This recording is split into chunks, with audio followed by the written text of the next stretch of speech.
Welcome to the Night We Met podcast. We're back again here for episode 2. My name is Josiah Jones. This is my wife. I'm Ashlin. She is Ashlin. She is her. She is her. She's fabulous. Today, in episode 2, we're going to be talking about kind of from the night we met to pretty far into our dating relationship leading up to our engagement, because there was a pretty wild amount of roller coaster emotions and events and chaos, as is the nature of our relationship, is chaos. As a whole. So yeah, how do you want to get started here? We have some structure here, people. We're not just flying by the seat of our pants, but which we tried yesterday. We recorded a whole episode yesterday, yes. and have decided. Full disclosure, we recorded an entire episode yesterday, and we were done with it, and I was like, that was garbage.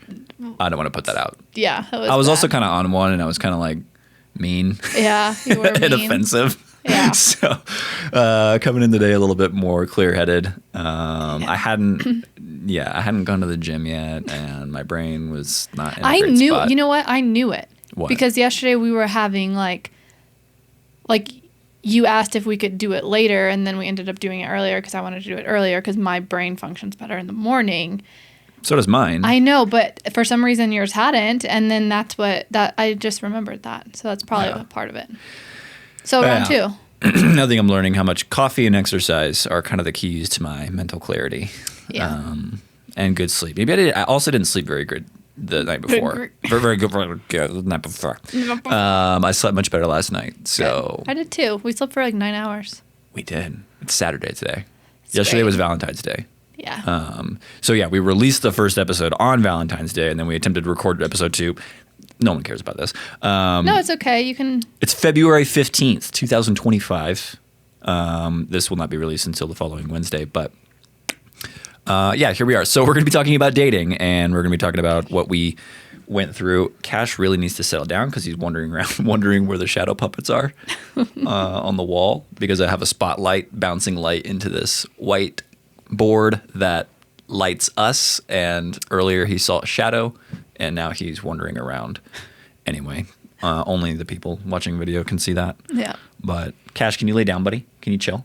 All right, let's jump into this. So episode 2, dating roller coaster. Dating roller coaster. I guess that's gonna be the title of the episode. Yeah, maybe. I used to love roller coasters, but now I don't. We're gonna before we met. Right. Yeah, okay, yeah. That's how we were gonna start. Sorry, scatterbrain, hone in. Look, lock in. Lock ADHD brain over there. in. Yeah, David Goggins, lock in. Okay, I'm locked. Do you want to start off by giving a little background on how you entered into our relationship and what were things like? Maybe a little bit of childhood, and then jumping into, your previous relationships and kind of how that shaped your view of what dating was. Yeah. I mean, growing up, I was always, now looking back, I can say this, obviously. Can't we all? The wound I was always trying to fill was I just wanted to be loved. And I didn't have a relationship with Jesus when I was younger. And so I was always trying to fill that hole with love from boys who never truly loved me anyway, but I was wanting like attention and like thinking that would suffice, but it never did, obviously. And then going into high school, at the end of high school, ended up getting into a relationship when I was 18, then stayed in that relationship for almost 6 years. So I came in before I met you, having had one long-term relationship that I thought was forever, and it turned really toxic very quickly after like 4 years. So maybe the first 4 years were fine and they were great and amazing, and then things took a turn and ended up single when I was 24, 25, and had no idea what to do next or where to go. But the only thing I knew was focus on my relationship with the Lord, and that was pretty much it. What about you? Little summarization. Yeah, I grew up I was homeschooled, and my dad was a pastor. And so our restrictions around dating were pretty tight. Yeah. And so I didn't officially date anyone even in high school, which looking back now, I actually agree with my parents because I was a moron. I don't, letting Josiah at 16 years old date is it's a hysterical concept. I had no business dating probably until I was in my mid-20s. So, but that being said, I did have like some relationships in high school that didn't have the title boyfriend, girlfriend, but for all intents and purposes, emotionally, that's what it was. And had, your standard high school heartbreaks and tumultuous, just, if more high schoolers than not have no clue how to navigate a personal relationship with someone. Maybe there are some out there, but I certainly didn't. And so yeah, had my high school heartbreaks, and then when I moved to Colorado when I was 19, 18 years old, 19, 20 years old, was kind of doing my own thing. I was kind of like in have a good time mode. Yeah. I'm in the mountains. I'm in Colorado. Like, I'm going to enjoy myself. Obviously, I was working a summer job up in Estes Park, so there was obviously like summer flings that would happen, but nothing really materialized into anything significant. So just those little things. And then when I started working at the church that I got the job at in Denver, I went on some coffee dates with girls and probably only like dated legitimately. And again, this one didn't even have the title boyfriend, girlfriend, but saw a girl for a while. That was kind of the really only serious one. I saw some girls here and there. But yeah, dating was just always kind of this, for me, it was this thing that like you weren't allowed to do. So you never like unlearned that once you like got into your 20s? No, I think with age it just eventually came. It was like, oh no, like you're a 24-year-old guy, you can date. Like, I know, but it just wasn't like, it wasn't this thing that that I did a bunch in high school. I think I'm a dude, so naturally I'm going to be attracted to girls, and I was all throughout high school and getting into my early 20s. But it felt like this thing that was just kind of like, like, I don't know. And to my parents' credit, they always painted dating as being something that you do for marriage. You don't just date for fun. Yeah. Right? Because and now at 31 years old, I agree with that. I'm like, well, you just want to go date to have fun? Like, why don't you just hang out? You can hang out with girls 100%, but like dating and then with the intention of kicking that person to the curb is kind of silly to me. It's like, well, that's a pretty high stakes game in terms of emotions that you're playing. But, not going to tell people what they can and can't do, but I wouldn't want to do that. So I always walked into dating with this idea that this is going to be for marriage, and I'm looking for my partner, my spouse, the person that I'm going to team up with, and we're going to do life together. Oh my God, I said do life together. Your least favorite phrase, but it worked. Evangelical church trauma. I said do life. I hate that term so much. Sorry. I'm trying to get away over there? I'm having a micro migraine from saying that. Anyway, moving on.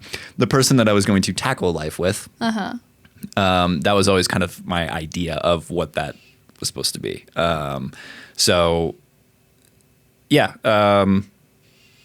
But I had never really had any super, super serious, legitimate relationships that were moving towards marriage like you did. Like you had, like your relationship was, you thought you guys were going to get married. Yeah. I mean, we talked about engagement. We talked about kids. We talked about buying a house, like all of those things that you normally do. But it just changed. Yeah. So like how did... I guess like going through high school and then moving here, right? You move here, you don't know anyone besides people at the church. Like right before we met, like obviously you said you agree with your parents now about the dating thing. So like, are you glad looking back? Like, 100%. It was the way. I mean, they weren't capable of fully protecting me from heartbreak. Yeah. I think parents want to do that, which is a natural instinct of a parent. But at the end of the day, it's like your kid's going to do what they're going to do. Yeah. You can only put so many restrictions on them. I heard a great analogy of this is totally off topic, but like raising kids is like holding a bar of soap. You know, it's like if you squeeze it too hard, it's gonna shoot across, the bathtub and just bounce around and go nuts. And then if you hold it too loosely, it's gonna slide out of your hands. Yeah, there's an appropriate amount of pressure. I think my parents walked that balance fairly well. Maybe a little grippy. Yeah, maybe a little restricted and sheltered. Because again, I was homeschooled, so I kind of had some of that naivety of a homeschooler. Yeah, but quickly grew out of that. But then how did it affect like you talking to other girls? Like, was it a positive effect? Like when you were talking to girls? Yes. Like, No, it was very moving to a different state when I was 20. I mean, I still had 2 siblings living at home. Yeah. Like I'm the youngest of 5 kids, but I was not the last one to leave. I was like the third one to leave. And then my brother and my sister were still living at home, and everyone's doing great now, by the way. They're all married and having kids. But it was just like, I have that problem of being that, my flaw is not being, codependent. My problem is being too independent. Yeah. And so when I was like, saw the window, like I just took off. I was like, I'm moving states. I'm out of here. I'm going to figure it out. I don't know what I'm going to do. So moving to Colorado, this brand new place, it felt like this kind of clean slate, and every day felt like a sense of possibility. And I was definitely on the lookout for a person. Okay. But I was also kind of picky. Yeah. I'm a pretty idiosyncratic person, and it wasn't just like, whoever's going to give me attention and who looks pretty. It was, there had to be like, I think even in my early 20s, I had an understanding of like, but I need to like actually really understand and feel like I connect with this person on a deeper level than just, because I'd gone out with several girls on coffee dates and I was just like, oh my God, you're so boring. Like I can't even hold a conversation with you. Like you're the least intellectually stimulating person I've ever met in my life. Yeah. Sorry. That's why I'm not naming names, because I had a few dates that were mind numbing. But yeah, so it was just, but it was a fun like time in my early 20s, because it was like, if you wake up every day with like this like sense of possibility, like who am I going to meet today? Who am I going to hang out with today? Today could be the day that I meet that person. So there was a lot of excitement, because similar to you, obviously, I think everyone's trying to fill that hole of like wanting to be loved, obviously. Yeah. That's a core human need. Yeah. I think the better question is not what we were trying to fill, but why did we feel like there was an absence of love in the first place? Yeah. And that would probably dig into childhood quite a bit, which is not this episode. Yeah. But maybe we can pin that for later of why did we feel like we had an absence of love that we needed to fill? Yeah. And that's a good question to ask yourself, I think, in life in general. What are you filling your life with, and why? Whether it's a relationship or work or whatever it is, friendships, it's like, because I mean, we, to a fault, I feel like we're very good at like being alone. Like either if we're together or you have your alone time or I have my alone time. And I'm better at being alone. You are better at being alone, but I pride myself on not like having that need, like I said, to a fault, so it can become a bad thing. But just being okay with being content and at peace with your own company. That's what I'm saying. Yeah. I think that's really important. So that being my kind of sporadic, independent, never really in a long-term committed relationship kind of background, but for you having been in a committed relationship for such a long time, even at a very young age, granted, but still a committed relationship that was looking forward to marriage and 2 kids and talking about those kinds of things. How was all that for you, and what were you feeling in that time?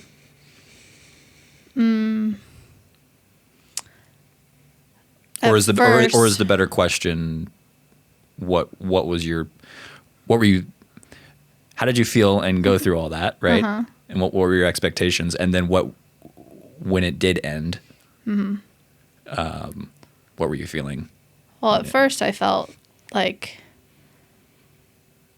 it was this like beautiful, like loving, caring, which it was, relationship. Like I felt cared about.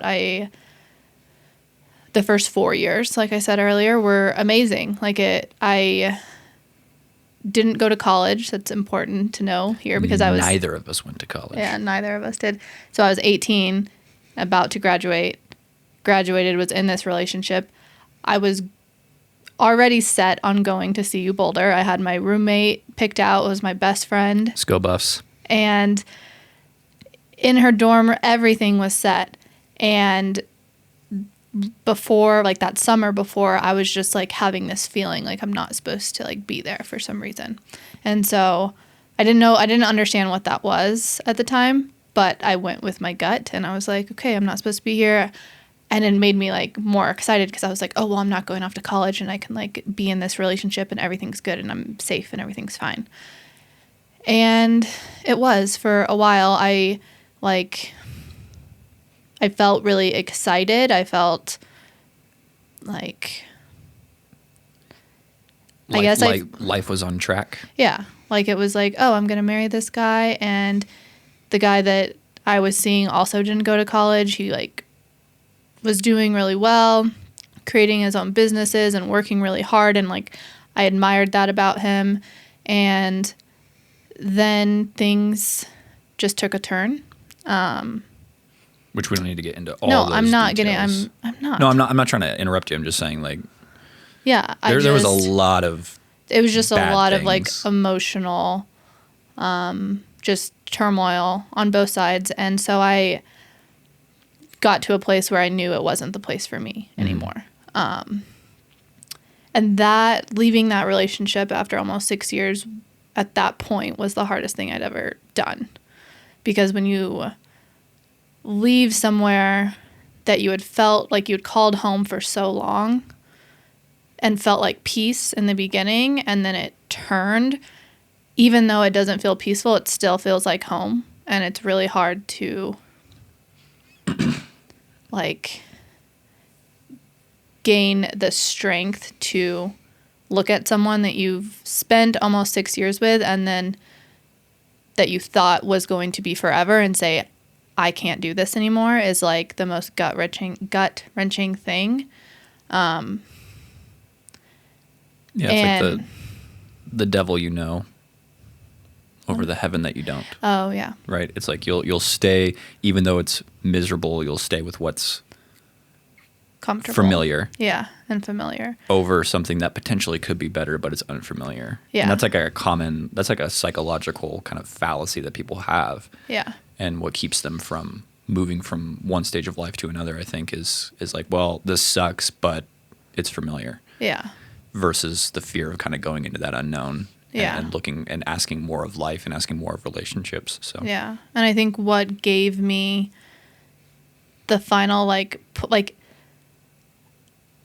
I consider myself a very strong person, like emotionally and mentally, and I think God knew that about me, like that I would be that way because he made me that way. And so being able to leave, I accredit it to that strength that almost didn't feel like my own strength, but it also was me, and being able to be confident that, hey, this isn't for you anymore. And that's scary because then literally the next day it was like a blank slate. Like, what now? Like, I'd planned my whole life around this person. Mm-hmm. And I didn't know what was next, but I just knew that that wasn't home anymore and I would have to figure it out. And I did, but yeah. So it was just really, really hard and really sad and heartbreaking for the situation.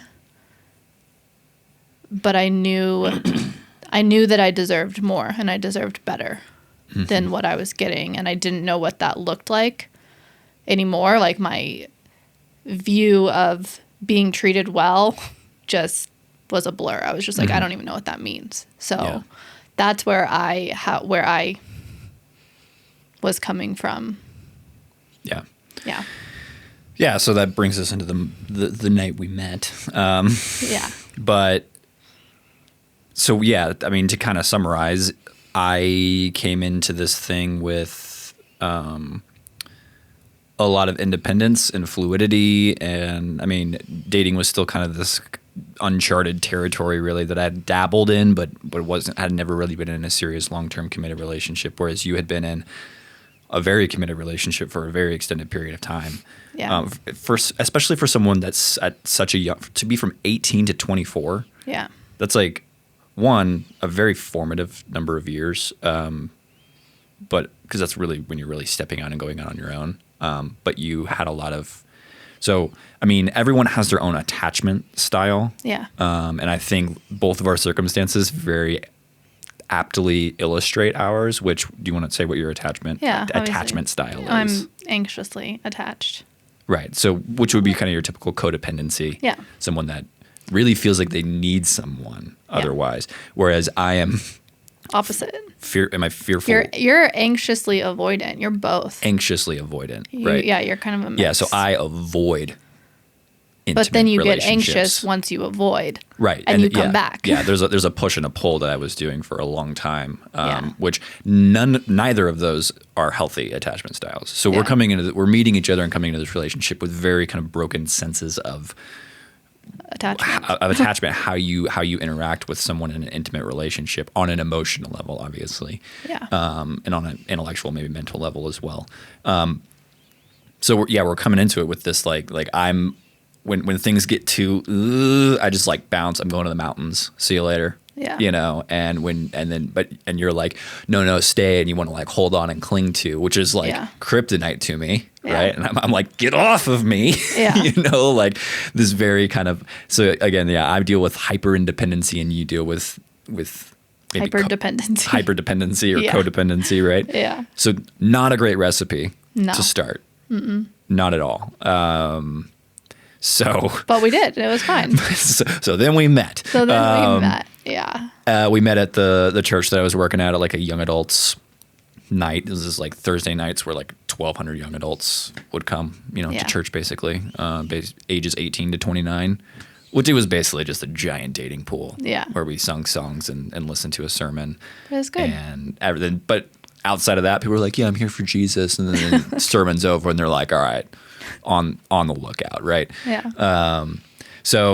But it was of all the places you could meet someone, it's a pretty solid place to meet someone. Yeah, I'm so thankful that I didn't have to go I can't imagine dating now, but like the apps or the like, just any like, I don't know. It was just very easy. By the way, side note, I'm very proud of the fact I can say this in full confidence. I have never gone on a single date in my entire life via a dating app. Via, isn't it via? Via, depends on how I feel. It's via.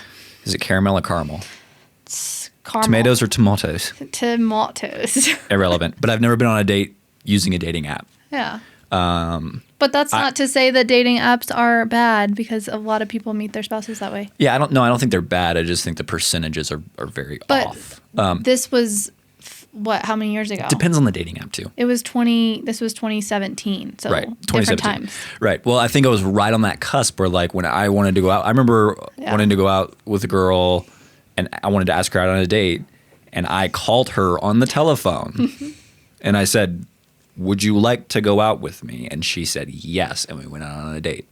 Right. So I still had to muster up that nervous, like, oh my God, like, oh, this is so nerve wracking. But I also knew, but fortunately, like the way that I grew up in Texas with a strong father figure and then like uncles and a lot of strong male father figures around me, like football coaches and things like that. Yeah. I think I had a pretty good like foundation for this is the responsibilities of what a man does. Like you look a girl in the eye or you call her on the telephone and you ask her on a date. Yeah. And like same thing with you after we met and the first time I really asked you to go out. Yeah. To coffee and talk about writing. Because we were both really into writing. I mean, we're both creatives and we do have to write quite a bit for what we do. And so that was kind of our overlap in creativity was writing. And I was like, do you want to go? And I walked up to you in person. I said, hey, do you want to go to coffee and talk about writing? That was the excuse. But yeah, so like, anyway, that's just me flexing and bragging that I've never had to hide behind an app. So proud of that. Don't be mean.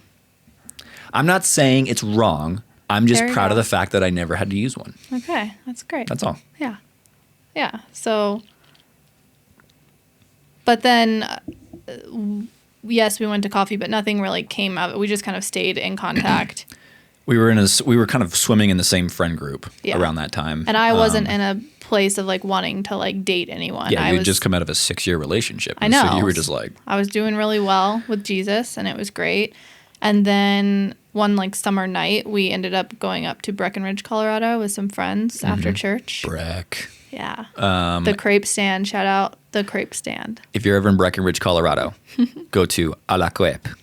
There you go. It is a crepe food cart on Main Street. It's amazing. Savory and sweet crepes. Gluten-free options available. Yeah, I recommend the turkey pesto and the bananas Foster Ooh, for those are good an ones. entree and a dessert.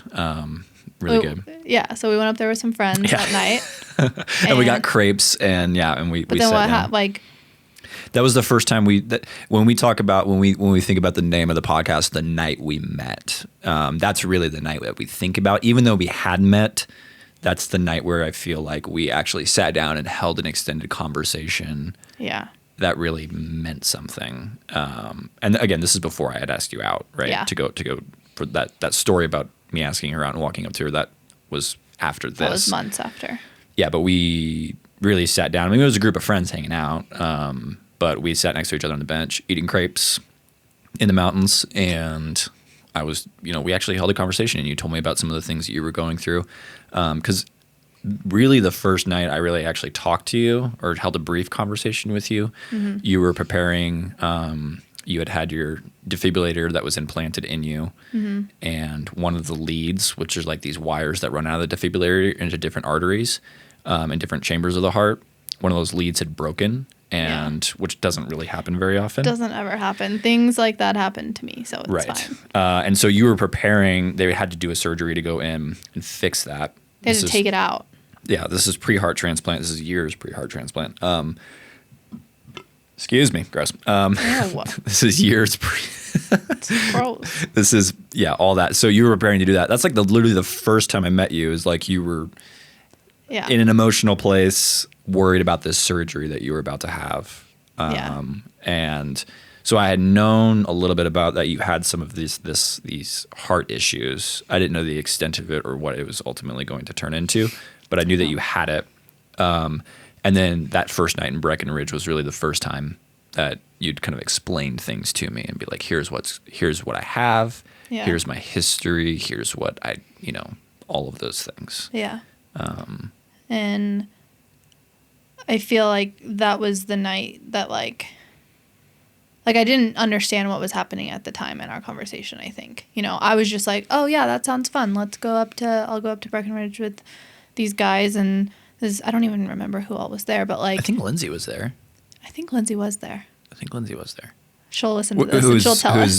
She's like one of my best friends. Maybe, or your maid of honor. Yeah. All that. So I just didn't see it as anything, but yet when we were talking, it just felt very peaceful. Mm-hmm. And I was sharing with you, like, yes, I'm a very like open person, but only with people who I feel safe with. Mm-hmm. I think that's a big part. And so as I was telling you these things, you were like telling me like your struggles with anxiety and like health stuff what's it called that you like struggled with? At the time I was dealing with hypochondriatic anxiety episodes where, I was having really bad panic attacks. Yeah. I've been medicated for anxiety for a number I'm no longer medicated, but I had been. Yeah. With SSRIs and things like that. And also had a Xanax prescription for when I would have a panic attack. But for some reason, I've dealt with it all my life, but that period of time, it was all centered around health. Like I thought I had cancer, or I thought I had multiple sclerosis, or I thought I had this, and I'd have these really bad panic attacks. I'd go to the doctor, get checked out, and it was really weird. To this day, even like my therapist and I have not been able to really identify why was it so attached to health? Like why did I think that I was going to literally like the fear was I'm going to have a terminal illness and die. Yeah. When in reality, I've never had a health issue in my entire life. Yeah. Meanwhile, me over here. To the amount of Ashlin's health issues, I've had the inverse reality of zero health issues. I don't even have any allergies. I'm not allergic to anything. Like I am textbook fine. Perfectly healthy individual. Yeah. Thankfully. Like I'm really grateful for that now. Yeah. I don't think you realize that when you're in your 20s, you don't think about that kind of stuff. No. You're just kind of like, yeah, I'm in my 20s. I'm just living life. Like I'm going camping and like, hanging out with my friends. But then when you like, I think now a little older, getting into my 30s, and I go to the doctor and I'm like checking off the, have you ever had this? Have you ever had that? And I'm just like, nope. The only thing I checked recently, was at physical therapy. I checked, do you have a history of any of these things? And one was head injury. Yeah. And I was like, oh yeah, tons of head injuries. Yeah. But other than that, no, just like, so it was weird. So anyway, I was going through a lot of anxiety at the time, and we were kind of sharing on that. But even though the realities of my health I was perfectly healthy. Yeah, and mine were. And yours were, no, you actually have valid. a genetic disease. Yeah. Yeah, so continue. Sorry, I went on a little. You keep going on little tangents here, and but you get on me for like, I feel like you're over here like speed it up, and then you just go off. Yeah, no, I'm sorry. I'm getting frustrated. It's the caffeine. Like I was saying, that night I didn't know what it was when it was happening, right? Mm-hmm. But now looking back,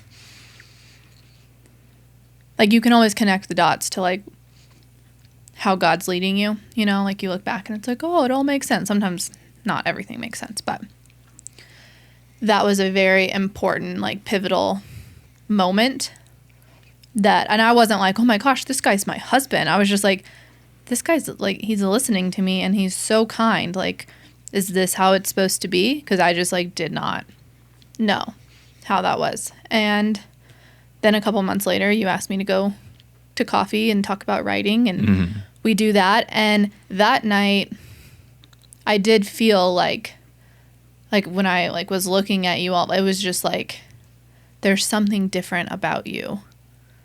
And I don't understand it because at the time I was getting ready to go to an internship across the country at a church.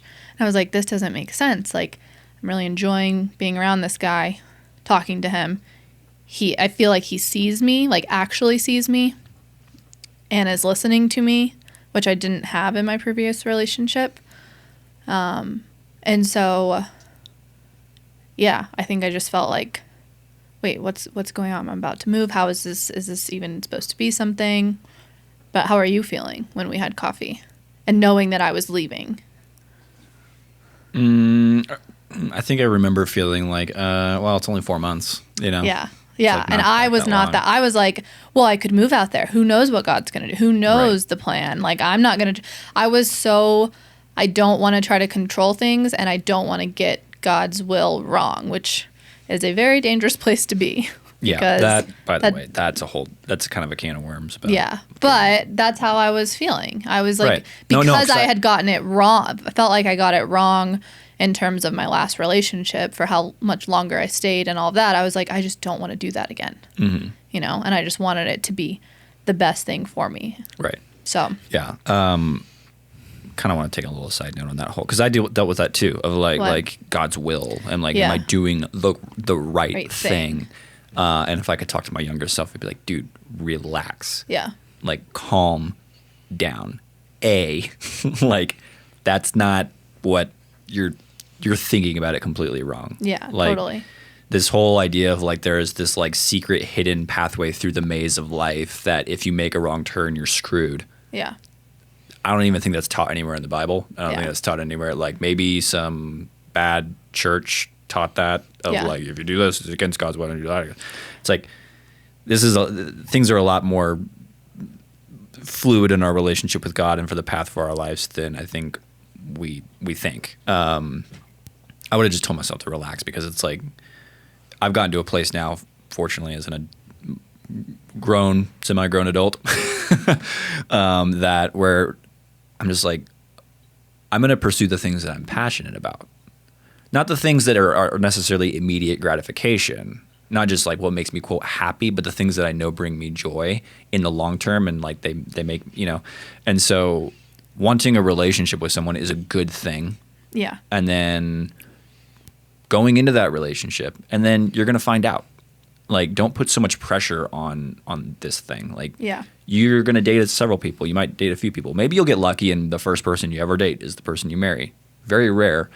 But like, I don't know. I just think we were so wound up. You're so wound up when you grew up in this like Christian evangelical world of like, oh, I want to get God's will right and God's plan. And yeah, it's like, just relax. Like, you're not powerful enough to screw it up. So, yeah. Well, one thing that you always told me that was really helpful, not just with dating, but like in everything, really, like decision-wise, is like, how do you know what to do? How do you know what to do next? And it's like, you always would tell me, like, just do the next best thing. But I was not in that mindset at that time. It was just like, I got to get this right. I'm going to screw it up if I don't make the right decisions, blah, blah, blah. Right. But then I got to the internship. I had planned a trip to come out there to visit with you halfway through. So it was like in February of 2017, 2018, something like that. And I get out there, and the first night we go out and eat dinner, and I ask you to be my girlfriend. The following night, I said yes. You said yes. Yeah. So we were now boyfriend and girlfriend. The following night, we went to a Noah Gunderson concert in Charlotte, and then I was dropping you back off at the place that you were staying, and then you broke up with me. And I remember I said, I think I'm going to be sick. And you said, I know, me too. I said, no, for real, I'm going to be sick. And I threw up in the bushes. So I don't really need to go into how that made me feel, because I think the throw up kind of illustrates that pretty well. People can kind of deduce what I was feeling in the moment. But how were you? What was going on inside of you? Why did one night you're like, yes, which was probably a reluctant yes. Yeah. Not for me, but for just this whole set of circumstances, right? But then the very next night to be like, I can't do this. Yeah. Well, I think this sounds crazy, but some girls will get it. That you were being, a lot of actually girls will get it. You were being so nice to me that it scared me. And I know that doesn't make any sense. But how nice you were,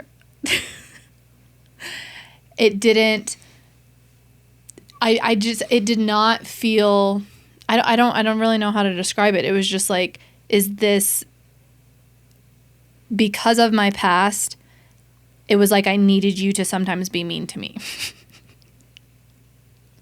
Which is so terrible. No, the initial instinct I have is that, like, I'm like, girls are crazy. But then also simultaneously, I'm like, well, actually, if you kind of trace that back, it's like, actually, guys are assholes.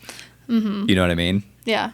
Right? It's like, he was such an asshole to you. Yeah. That he trained you to think that that was normal and that was healthy. Yeah. So it's like, no, you shouldn't have believed that. And there is kind of a weird psychological, like, Stockholm syndrome that goes on there. Yeah. But at the same time, it's like, well, but also, yeah, there are a lot of guys that are, I don't know what it was. Like, I think, would you ever describe me as a controlling person? No. Okay. I want to just hear you say that before I say I don't think I'm a controlling person. No, I do not think you're a controlling person. And I think that's a fear of mine. Is like, I don't want to be that guy. Yeah. That's like, and so like, I'm just kind of like, almost sometimes to a fault where you're like, you want me to give input, and I'm like, do whatever you want.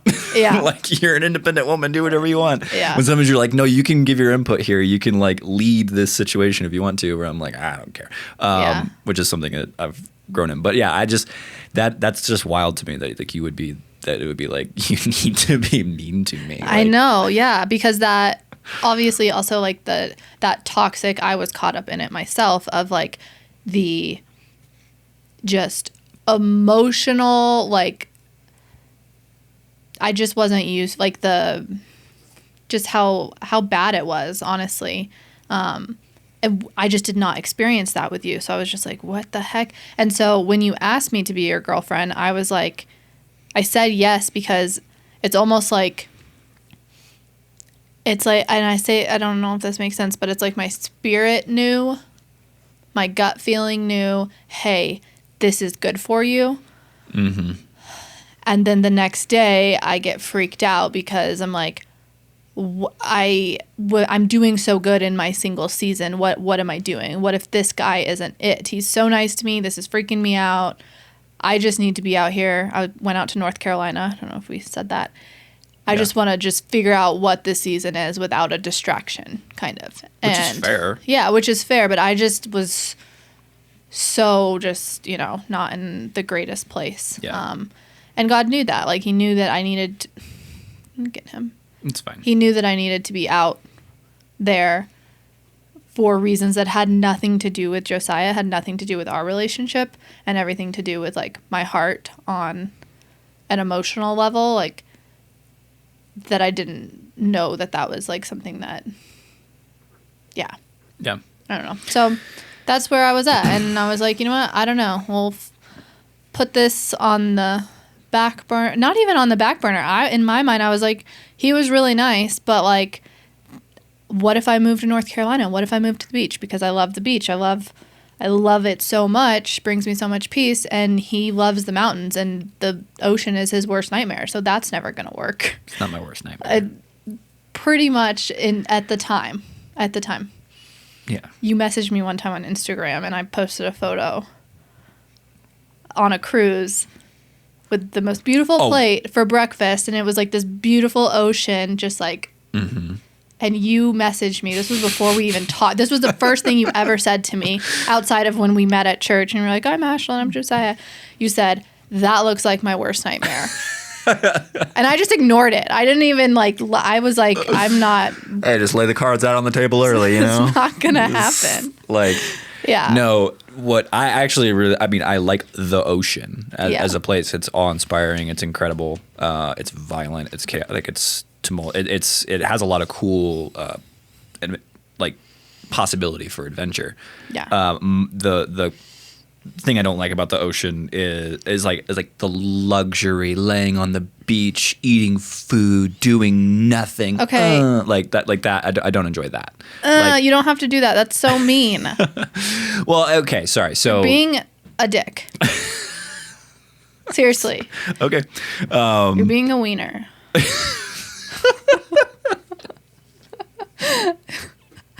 I was so didn't want to bring up the ocean because I know how you get about it. Okay. No, I do like the ocean. Don't get me wrong. When I'm at the beach, So I like the sidetracked. beach. When I'm there, but I just like to do things at the ocean. Yes. I just don't want to sit around. It's like Yeah. the reason I love the mountains is because I can challenge myself and push and do difficult things. And if I go to the ocean, I want to do the same thing. Yeah. That's all I'm trying to get at. Yeah. So anyway, that whole Right. thing, I do end up coming back to Colorado. We end up meeting back up, Right. and we start talking, kind of dating-ish. Right. And then your end of things, Right. kind of. Yep. Well, I broke up with you twice after that. Yeah, within a year. Within a year. One, I can kind of write off because, again, and like I said earlier, I was on anti-anxiety, antidepressant SSRIs, which flatline you emotionally. Yeah. It does cure the anxiety and the depression, but it also cures joy and happiness. And so Yeah. I was just like a robot emotionally. It shut down my amygdala basically. Yeah. And so one of those times that I broke up with you was just like, oh, I don't feel any emotion. I don't feel anything for you. I must not be. I'm just getting through this one to write that one off. Be like, that was that. Yeah. Right. Now. But my health at the same time. Right. Is what we were, Simultaneously, yeah, there was things going on with your health. You were having more heart ablations, having some surgeries. That SSRI breakup. Call it the SSRI breakup. SSRI breakup. It was the one induced. That's the title of the It was the one induced by me having a lack of emotions due to anxiety medication. Yeah. And it was the day after I had a heart Which, procedure. side note, my doctor never once asked me about my diet. He didn't ask me about exercise routine. He didn't ask me about circumstances in life. I just said, I'm anxious. I'm having panic attacks. And they said, here's a pill. Yeah. Which, Silly. Yeah. I'm not trying to, shit on my doctors. I think I do actually believe the doctors I went to are good, but they're kind of locked into that system of Western medicine of what's the problem? Pill, Yeah. When I'm no longer on any anxiety medication, any depression medication, and I eat healthier, I exercise daily, and I have a routine, and just all these. Who are you? Who did this to you? 'Cause when I met you. It might have been my wife. But anyway, so the breakup that I want to kind of focus on and what was going on inside of me was the first one. When I came home. When you came home and we had started dating again, and then we had been dating for a few months, Few weeks. and then Yeah. I was like, the whole thing's a blur. So if I don't get the time scales right, that's Yeah. it's a long time ago, and it's pre-COVID, which is basically 50 years ago. Basically. But yeah, no, I broke up with you. Was it over the phone or? Yeah, I think it was. It was over the phone because I remember I remember like getting like hyped in my room listening to loud Really? music. Yeah, No. I was like I'm gonna do this, Wow. Because it was nerve wracking, and so I was just like That's funny. And so called you, broke up with you. Sad. But you know what was so sweet? What? Is after we broke up, like I was just sitting on my floor crying. Like, that's sweet. But right after you texted me the song, just the song, you didn't say anything else to it. The Lean Back by is it Capital City? Yeah, it was like a worship song. Yeah, and Yeah. it just wrecked me, like in the best way because I did? Yeah, because I sat there and I was like, you pointed me to Jesus even when Even when you I were was breaking up with me, but like that wasn't like but I didn't take it. It was like this because I had such a strong relationship with Jesus, I was able to listen to that song. Like I couldn't hate you for sending me that. It wasn't like, oh, this is a douchebag sending go to Jesus. Like that's not how I felt about it. Yeah. It just felt very peaceful, and I was very okay, it's going to be okay. I don't know what's going on with him, but you love me, God, and I'm going to be okay no matter what. There's just something going on with him that I don't understand. Yeah. Yeah, and I think so what was it? Well, I think things that had happened in previous, short-term dating relationships in the past was I would date this person, right? It's that push and pull. It's that I would date this person, you get close to them and you go, get away. And why? Why? Because of a broken view of intimacy, emotional intimacy. Yeah. I don't need to again, another episode, different topic, but growing up, it's when the people who are supposed to illustrate for you love and kindness and intimacy in your family, and those are actually the people that are the primary source of trauma and stress for you. Yeah. People will take up different strategies in that scenario to cope, and my strategy was get away. And you this is something that I need because love and connection is something that humans need. Yeah. So that's a good thing to desire, but then it gets too close and it's something bad's gonna happen. Yeah. Push you away. Simultaneously, I also viewed it as a surrendering of my independence. It was like you felt trapped, right? I viewed it. Yeah, I felt trapped. I viewed it as a cage. Not because I wasn't the guy that was going out and dating and hooking up with girls. It wasn't I get in this relationship and I can't, go out and hook up with girls or anything like that. It was it was a time, it was an emotional kind of trap. And I thought that I would be surrendering freedom, which to some degree, practically you do. Yeah. Yeah, but you get something greater on the other side of it. Right. Which you didn't see. Right. So the analogy that I think of is if I want to go, buckle up, everyone. If you listen to this podcast for any extended period of time, you're going to hear plenty of mountain metaphors. Yeah, I'm going to take a cookie break. I'll listen to you. Okay. I love and enjoy climbing mountains here in Colorado. They range from, the difficulties range, pretty extensively. You can do some really hardcore alpine stuff, or you can just go on a nice hike, right? If I want to go on a hike if I want to go on a walk in our neighborhood, very low level of responsibility involved. I can look out the window and look at the weather, step outside, feel, okay, it's nice out, and then I can just go for a walk. Don't really need to think about, but also the reward's pretty low. I'm just walking around my neighborhood. If I want to go on a hike, a little bit more responsibility involved, but better reward. You may get up, there's a nice view. Maybe you need to check the weather, know what trail you're going down. Mountain lions. But there's a higher reward, higher level of responsibility. Now, if I want to go climb a 14er or climb multiple 14ers here in Colorado, quick context point, a 14er is just a mountain that exceeds 14,000 feet. Yeah. Colorado has 58. That would also be 4,267 meters for our Canadian friends and European friends. Pretty high elevation mountain. Colorado has 58. And so if I want to go climb one of those, increased level of responsibility, but increased reward. Then you take it all the way to the extreme. Yeah, if you want to go climb Mount Everest, extremely high levels of responsibility that you have on yourself to know you have to really have your stuff. You have to have mountaineering skills. You have to know gear and ropes and techniques and be responsible for the other people in your party, all that kind of stuff. Now, but the rewards are also extraordinarily high. You climb the highest mountain in the world, right? So I think it took me a long time to understand, but the level of responsibility you're willing to take on directly correlates to how far you're going to go in life.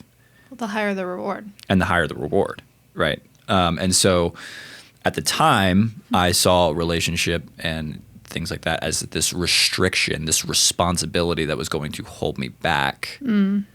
When in actuality, like, yeah, you can be immature, you can be a dude that just hangs out by himself. And by the way, also, not everyone needs to get married. That's the whole thing. You can grow and mature without getting married.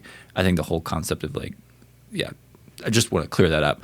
For the people that do want to get married and that do feel like marriage is going to be a part of their life, there is going to be a level of responsibility you're going to have to take on, and your willingness to take that on. I guess I didn't see the correlation between responsibility and adventure. And I thought this was going to be something, I thought a committed relationship was going to be something that was going to squash my freedom and squash my adventure. Yeah. And all the things that I wanted to do and the excitement. And also, what about my health? Was that going in the back of your head at that time? Or was that not even? No, because I thought it was like, oh, like the occasional surgery. I didn't know what it was going to be, what it was going to turn into. Yeah. I didn't really, and not until later, obviously. But I think like, what I've come to realize now is that the more responsibility that I accept, the further that allows me to go into the things that I want to do. That has a direct correlation in mountaineering and climbing and stuff like that. It's like, okay, yeah, like you want to do cooler things, you need to be able to take on more responsibility. Same thing goes for relationships. The better you want a better relationship, you want more fulfilling relationships, you want more life-giving relationships, that's going to require more responsibility being added on to you. Yeah. And I didn't see that connection. I just thought this is a restriction rather than being something that was going to lead me into more joy, more happiness, more satisfaction in life. So that's why you. And so, yeah, I thought it was going to be a cage. I thought even after a few weeks of me. I remember I broke up with a girl. We didn't date really. We had gone on a few dates, and then I was going to cut it off and be like, I don't want to do this. And she asked me why, and I said, I think there's certain things that you need to sacrifice and surrender for a relationship to be healthy, and I'm not ready to sacrifice and surrender those things. Like just straight up, just told her that. I know, you straight up told me lots of things too. Right. So that's a very at least I was self-aware. Yeah. Like at least it was like I was like, I understand why I'm doing this. I don't want to give this stuff up yet. No, yeah, totally. But what I didn't realize, I thought that was going to be the end of. I viewed it as the end of something rather than the beginning of something better. Yeah. So then what made you like write me a cute little letter and come crying and say I love you? Well, you didn't say you loved me, but basically you did. Like what was it that pulled you back? Well, again, in an unhealthy way, in relationships, I'd always done that push pull. And so it's like the person's gone. That's the anxious. Right. That's now you're floating out in the void again, and instead of having enough self-awareness to understand what was happening, but then I go, oh, I need to pull you back in. And then me anxiously attached was like, yes, exactly. Here I am. Yeah. So I was just you were like a yo-yo. Thanks. Love that. You're like, I'll come back. I'll go away. I'll come back. I'll go away. No. Wow. No. What I'm saying is in that was me in an unhealthy place, like not understanding how to really engage in a relationship, and you not understanding how to be like, no, dude, I'm not doing this. Totally. Which worked out in the end, but it did work out. We're sitting here, but it took us growing up a bunch, but yeah, so that was kind of what was going on inside of me. But then after that, September 2018, we started dating. Officially. We didn't break up after that. And that went all the way It's for like a year. All the way into the early... Wait, 2 years. Yeah. All the way into the early months of COVID. Yeah, that led up to our eventual sorry, engagement. I'm interrupting this part because... So we get back together. We don't break up again. And also, I guess my question for you is like things with my health as we were getting stable, finally, somewhat Right. stable, not going back and forth at least. My health started getting worse at the same time. I don't think that was a coincidence. Right. So how did dealing with that, because within 2 months of us dating, I had a stroke on FaceTime, like I talked about in the last episode. And that was terrifying to me, obviously, probably to you. And your defibrillator. And my Your defibrillator. implanted defibrillator shocked you. Shocked me twice, like I talked about. And so those things aren't normal in a relationship to get started off on, obviously. So being the person who doesn't have the issues, did you think any? I know you always say like, because I remember I would always ask you like, are you sure? Like, are you sure you want to get into this? But were you just like, no, I think maybe like you said earlier, it's just a couple surgeries or it's not a big deal. Yeah, I didn't know that. One, if I'd known that you were going to have a heart transplant, guess again. Oh my gosh, shut up. No, I'm joking. You better be. No, but I didn't know that it was going to, go to something that extreme. Not extreme, yeah. I was like, okay, yeah, these are like some health problems, but they'll get resolved and they'll be fine. Also, I lived at home. I was still living at home. I'm also the youngest of 5. And like my parents were taking care of me majority of the time. Right. So like it wasn't your responsibility because we were just dating. Right. So that too probably helped. Yeah, and again, I don't think the health stuff, like I said, and I still stick to this today, like the health stuff never really freaked me out. Yeah. It was like, Which is even if you did wild. have a heart transplant, like even when we got into that territory, it was kind of like, all right, like, I don't know. I just like, what scares me more is like emotional vulnerability and like the intimacy of that's way more terrifying than just like, oh, a surgery. Okay, that's fine. Yeah, those things were stresses and they were difficult and they made for a very abnormal dating relationship because there were a lot of surgeries and the timing is so interesting because as we started dating, simultaneously your health is deteriorating more and more and more as our relationship is getting closer and closer to being engaged and married. And it gets worse and worse and worse, and just the timing and the overlap of our relationship with your health is so interesting. And it's not like you had a heart transplant 2 years prior to us meeting or dating or anything like that, or you had one 5 years into marriage. It's like they were right alongside each other. And so I think the compounding stress of that, I would say yes, it was definitely a compounding stress. Yeah. But the scarier thing to me was getting married.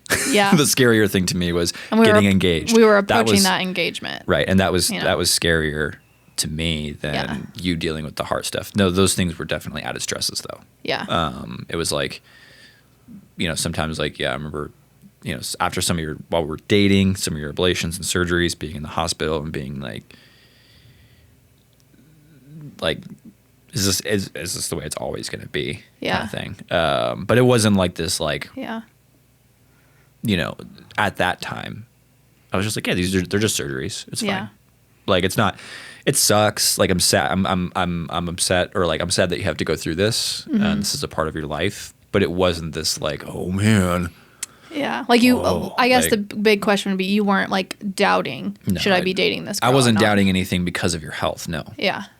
There you go. Which I feel like I feel like you think that it's just normal, but there are men out there who would not be capable or just don't want to do it for whatever reason. Which is, and it's like, I get that. I have a word for those kind of guys. You what? I have a word for those kind of guys, Yeah. but I don't know if I want to say it on the podcast. No, I probably don't. But yeah, I don't know. And I never felt like,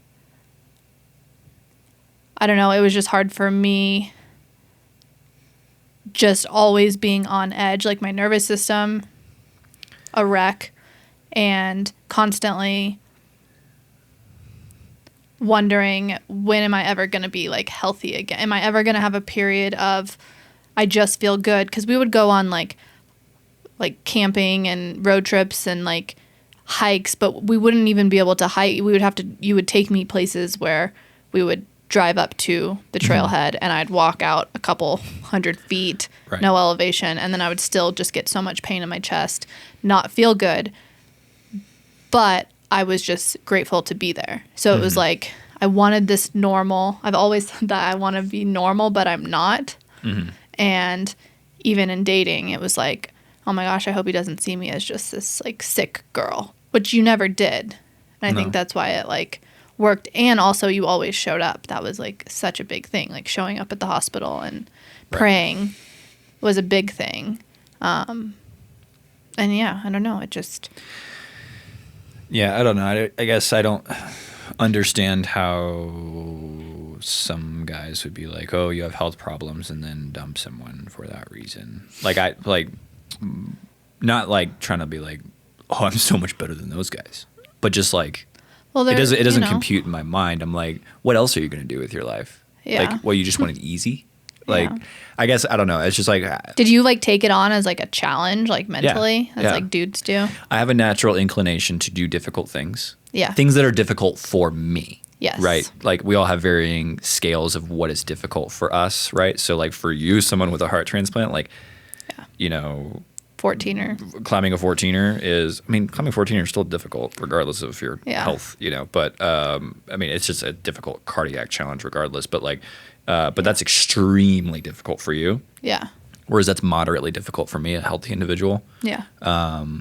But, you know, training to run an ultra marathon, getting better at climbing in the gym and rock climbing outdoors and working on those things. Like, if I'm not engaging myself in some form of challenge, I feel like I'm wasting my time. If something's easy for me, I'm like, why did I even waste my time doing that? It was easy. Yeah. What was the point of that? So that it didn't improve me. It didn't benefit me at all. Yeah. You know. So that probably just subconsciously worked its way into I think I lean into those things. I'm like, okay, this is asking something of me. This is challenging. I think men are that way in general. I think men are like men want challenge. Yeah.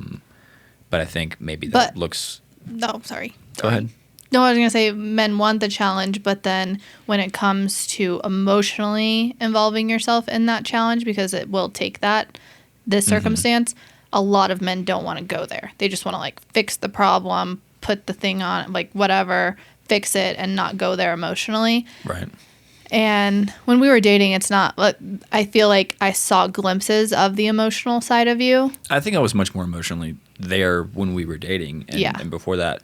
Before heart transplant. Yeah. Because again, I think when we got to that point, it's like almost like I used the afterburners at that point. Like, and then after that, I was just out of fuel. Yeah. Like, compassion fatigue is a real thing that takes place with people. And you just get to a point where you're just like, I'm emotionally spent. I don't care anymore. My emotions have to turn off in order to survive. That's in the future. Yeah, that's those are later episodes. Those are later. I don't know why I did that. But eventually got to the point of engagement in 2020. Yeah. So. Yeah, which, you know, all this, we all know what went down in March of 2020. That'll be the next episode. Ashlin was wondering where her ring was prior to COVID. And then, said every girl ever. Right. No, rightfully. It was getting to that point. It's like, hey, where's the ring, dude? What are we doing? And so it was like, it was time. But then simultaneously, 2020 happened. The whole year happened. Whole year happened, sucked.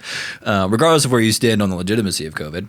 But that's next episode. That's next episode. We're going to get into the engagement side of things. It was that I think that it's like every tier, it's like the stress levels went up. Just goes up. Yeah. It's like, okay, yeah, you guys are going to get engaged, but also there's going to be a global pandemic. Yeah. So that'll be fun. And then Ashlin's gonna.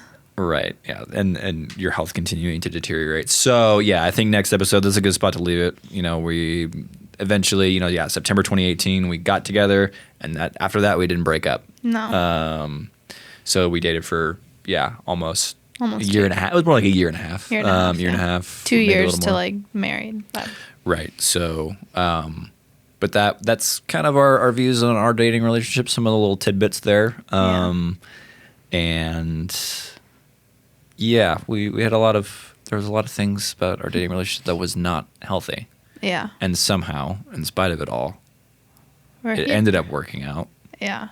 But again, not recommending you guys do things the way that we did them. No. We're just like here to be like, yeah, this is where we screwed up.